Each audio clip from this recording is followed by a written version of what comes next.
Okay, so I did my senior project on the psyche of a serial killer. I chose it because I want to get into that field when I get older, and I find that kind of. I think it's cool trying to figure out what makes them tick and why they behave as they do. So yeah. Okay, so some of the leading causes for killing, and specifically serial killing, is personality disorders such as antisocial personality disorder and borderline personality disorder.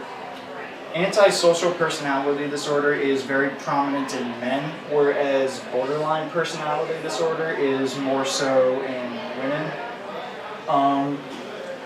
A lot of people, so the term psychopath and sociopath is the term most people recognize as antisocial personality disorder.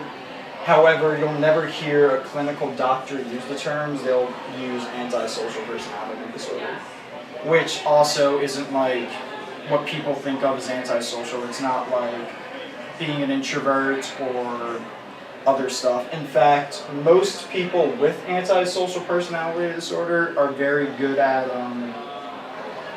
faking emotions and they have a sort of superficial charm to them that allows them to blend into society.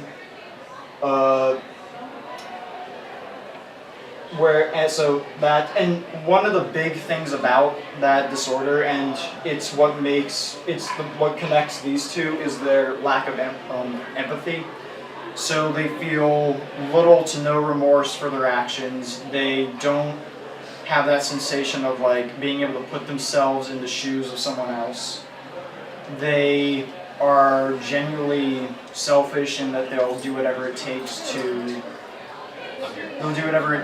just get what they want in life, even if that means killing someone. Borderline personality disorder is almost the female equivalent, but not.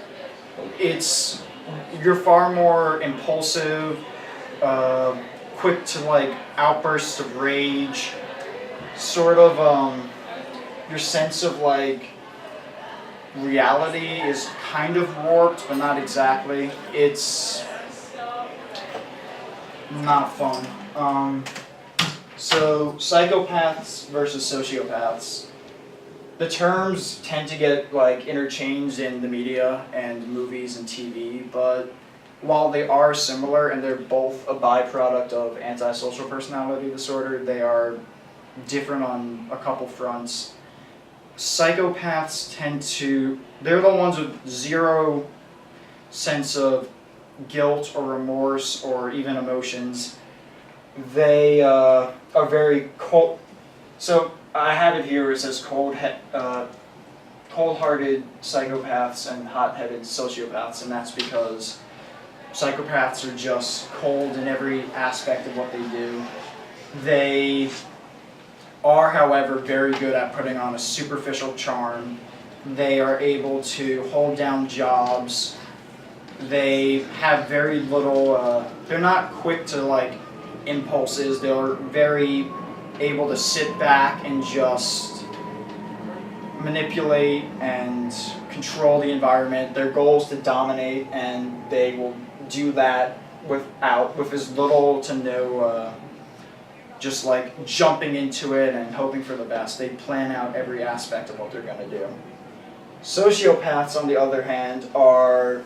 Oh, another thing about psychopaths. As far as we know, psychopaths are born psychopaths, whereas sociopaths are... We believe that they're created through childhood traumas, and that's one of the major changes between the two of them. A sociopath will have a small sense of guilt or remorse for their actions, but it's not so much that they're feeling bad for the person. They're just aware that what they're doing is wrong, and therefore there's a slight guilt, but it's not enough to even remotely change the course of what they want to do. A sociopath is far more impulsive than a psychopath. So whereas a psychopath is going to sit back and think of every possible way to handle a situation, every outcome. If a sociopath gets angry or upset about something, they have no issue acting on that rage. They're gonna do what they feel is best in the moment. So they're not so like a sociopath is a bit more likely to get caught for committing murder, whereas a psychopath is going to be one step ahead of things. However, while personality disorders are a major factor in like it's a major portion of the population that commits killings. Oh my god, what's the word? It's a psychosis, people with psychosis, which schizophrenia kind of falls under that. They are far more responsible for like the really gruesome and just disturbing kind of killings. So people with schizophrenia are going to fall into one of three categories. Catatonic, which is they're just like immobilized, they need help, they can't do anything on their own, and a weird fact about them is that if you like put them in like a thing, they'll like stay there for hours on end. You have disorganized, which is they are very emotionally unstable, they are frantic in everything they do, they'll stumble over their words, and just any aspect of their life is disorganized. There's no sense of like normality to it. And then paranoid is the one that is very common, especially amongst the killer population. If you have paranoid schizophrenia, you're going to suffer from hallucinations and or delusions.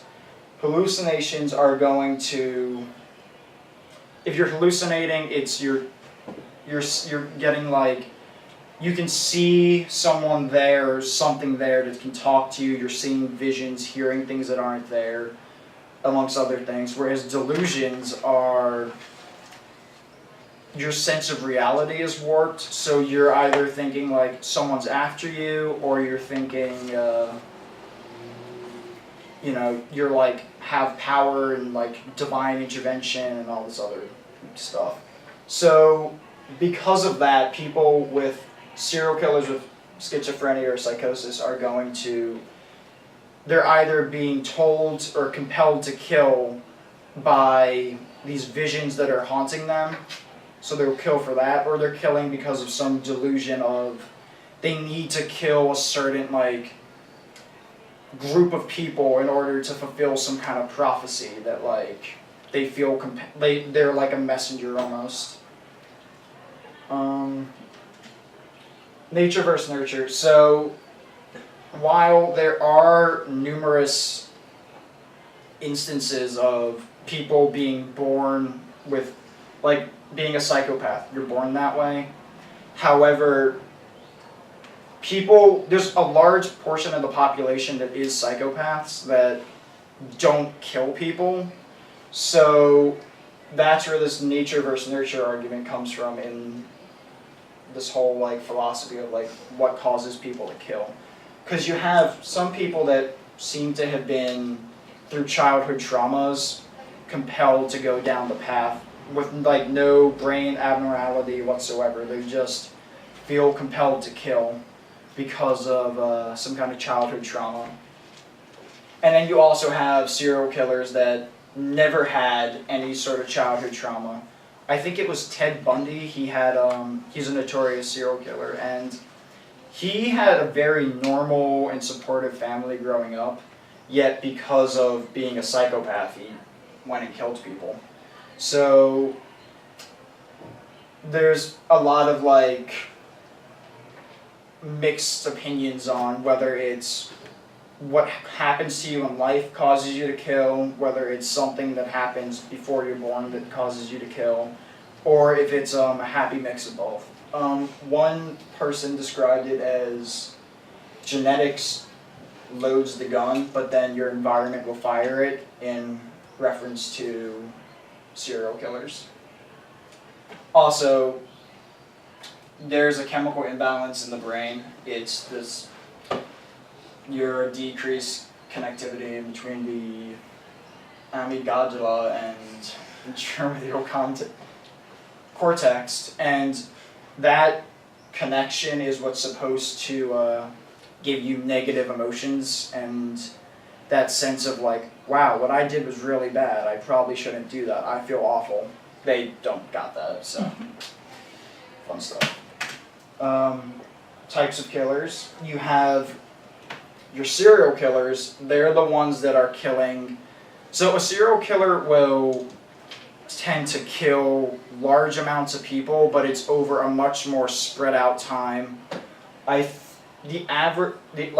An average is like they'll kill like 3 people in a month, and then they'll go on like a long cooldown period. The people they're killing have zero connection to them, unless like for whatever reason there is some, but like they don't seek out people with a connection to them. There's no personal gain to it. The only reason they're killing is because it satisfies some sort of like need in them. No different than if you're hungry, you want to make yourself a sandwich. It's like that. Mass murderers will kill large numbers of people, either in a short period of time or in like one specific location. But they're different than serial killers in that like it's more of a spur of the moment thing, like whereas serial killers it's like an ever growing like need for them to do. And then you got just plain up murderers, and they are the ones that are going to, they kill for, like, they're the ones that kill one time and then it's for a specific reason. They're killing someone close to them and it's for some kind of personal gain. They're not doing it to like satisfy something inside them. They're not looking to kill multiple people. They're just trying to gain something in life. Murderers, the weapon of choice among murderers is a gun, whereas in serial killers they'll tend to use more sharp or blunt objects because they're nuts. And whereas murderers are just doing it because they have a reason to kill someone and they want to get it done. So some of those reasons include money, like there's somehow along the line they can get money from it. Revenge, so like, revenge reasons. And trying to hide something. So like, if somehow someone found out something about your past that you don't want to get out, or you don't want them to try and blackmail you, they'll tend to kill people for that reason. Those are like the 3 leading causes for that kind of murder. But then you also have homicide, where like the number 1 cause of homicide, I'm pretty sure, is crime-related violence, where it's a robbery gone wrong, a drug deal gone wrong, stuff like that. And then of course you have like emotional kind of spur-of-the-moment killing, where like, you find out that like your significant other's cheating on you and then you shoot them, kind of thing that you see in movies and TV. And that's, yeah. So a lot of people, like I said earlier, if you're a psychopath, it doesn't necessarily mean you're going to kill. It just means that you have no empathy, no emotions, and you're going to do whatever it takes to rise to the top or meet a goal that like you want to do. So these are some of the major careers for a psychopath, because like CEOs, they every day they have to go in there, they have to dominate people to try and rise the corporate ladder. They have to backstab and do countless other things that might not sit well with people, but with them they have no issue doing that. Lawyers too, like you can know your client's guilty, but you're getting paid, so you're gonna get them off the hook. Salespeople is also another one. I thought that one was kind of funny because in sales, you have to try and one of the major aspects of a psychopath is their superficial charm. So a salesperson knows how to get in there and charm their way through things. They can, make you want to buy their product. A journalist is going to, they're up there because they tend to have no issue destroying someone's life in the case of, if it involves their job, they'll, easily just reveal personal information for the sake of a good story. Chefs is another one that I thought was funny that was up there. It's, they're constant, they have to work hours that like normal people wouldn't be able to do, but because they're not, but the ones that are also like, I'm not saying every single person that has this career is a psychopath. It's just like people that are psychopaths tend to have these jobs. They work crazy hours. They get to cut stuff. It's a good choice for them. Surgeons is another one. A lot of serial killers or like people with serial killer tendencies will go into surgery because they got to slice and dice people all day and no one bats an eye. It was a lot worse there was a lot more of it back in the day before like anesthetics, where like they'd have to cut into people wide awake, feeling every ounce of pain, and they'd hear them scream and stuff, and serial killers enjoy that kind of thing, so serial killers, the ones that are like legitimately psychopathic serial killers, have a certain process to them that they'll use to commit their crimes. They always are trying to get an edge over the cops, which, because of their lack of emotion and the way they're able to very calmly handle situations, they can tend to think of things that a cop might not think of. They can look in areas that a cop might look. They know what needs to be done. They're very patient. A serial killer will tend to stalk their next victim for however long it takes for them to realize that person's daily schedule, who they interact with, and when would be the best time to strike, while also leaving as little evidence behind. They also tend to target minorities because the media won't cover a minority getting killed as much as they will a white person. And yeah, and that also falls into illegal immigrants. Illegal immigrants get abducted all the time by serial killers because they don't want to attract it. So say a serial killer is stalking an illegal immigrant and they start to notice that like someone's stalking them, they're not going to go to the cops because they're illegal immigrants and they're already like breaking the law. They don't want cop attention because they'll get kicked out. So serial killers tend to target them. They'll also grab them when they're coming over the border. So like in the middle of the night, they're hopping the border. A serial killer will be waiting. They'll kidnap them and do what they got to do, and then dump them off in the desert somewhere, and no one will even know that they were missing. This one is probably the sickest one that I read about. They find it easier to kill a large number of people at once, specifically families, because if they go in there and they kill a family, you have everyone cooperating with the serial killer because they want to try and protect their loved ones, and they want to just try and get out as many, especially parents. Like a parent will do anything for their child, and serial killers will use that against them. Not to mention when the cops come, it's generally very horrific there, and cops are still human. Some of them have weak stomachs, and it makes them a lot more clumsy. They're more willing to contaminate evidence and tons of other stuff, which goes back to this having the edge over the cops. In fact, some killers will purposefully go to towns where like it's known that cops are kind of sloppy there, or like maybe they don't see a lot of violent crime. So then they'll go to those towns and they'll do what they got to do there because A, it's far away, and B, the cops just aren't as proficient at it. Oh, one thing that I forgot to put a bullet point of. So in like movies and stuff, you'll see where like someone kills someone and they want to get rid of the body as quickly as possible.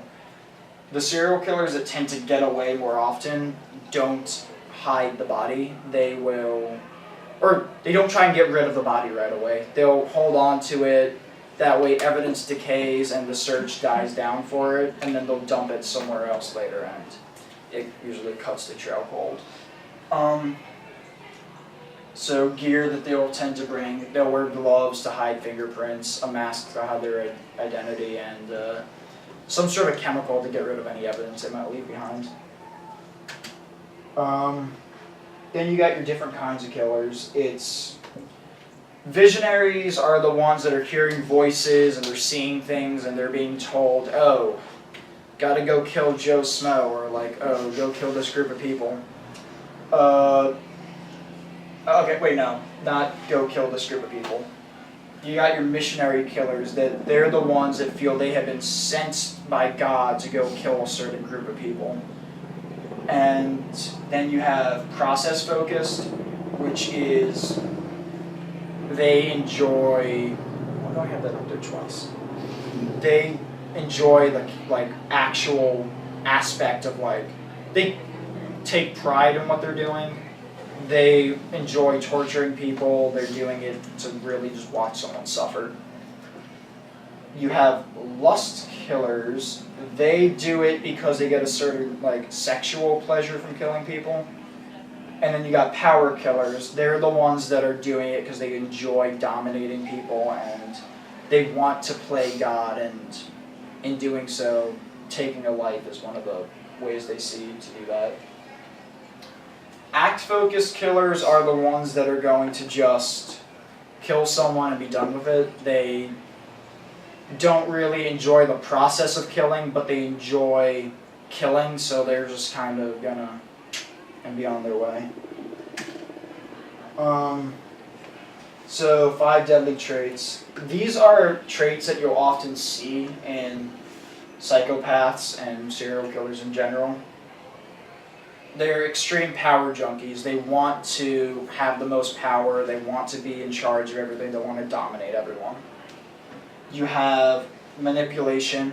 That's them trying to control things. They're planning things out, being calculative. They want to just have every outcome planned out. They want to plan what they're doing. And they want to be ahead of the game. And that's not even just like with killing, it's just like in everyday life, they're the people that like manipulate others and do whatever it takes to, get what they want. They tend to brag a lot. They will always find some way to brag about what they do, whether it's like cryptic messages to cops, bragging to their current victim about their past accomplishments, or just, talking to themselves in the mirror in the morning. They have a superficial charm. Sociopaths, or psychopaths, serial killers, whatever, they don't enjoy talking to people. They have no desire to talk to people, but they know to fit in with society, they have to charm people, and they have to, fit in. So they're going to put on a superficial charm. They're going to do whatever it takes to make someone like them, just try and blend in with society as best they can. And also, they're generally just like average Joes that you would never expect. They are just everyday people that you'll see at work and, school, in your neighborhood. I think it was Ted Bundy. When he was captured, people were shocked that he was a serial killer. They never would have seen it coming. People were like, oh, I was like friends with that guy. I had him over at my house. And, yeah. questions? What do you want to do in this field? Right now I'm debating between, I either want to be an FBI profiler where I help law enforcement figure out, oh, you're looking for this kind of person and capture them. Or I'm looking at a more clinical side where I can go in and talk to people that commit violent crimes and understand like why they do what they do and, you know, try and figure out the root cause of it so that way, you know, prevent stuff. Any other questions? Was that like 15 minutes? Oh my god. Oh, sweet! But it was good. It was good.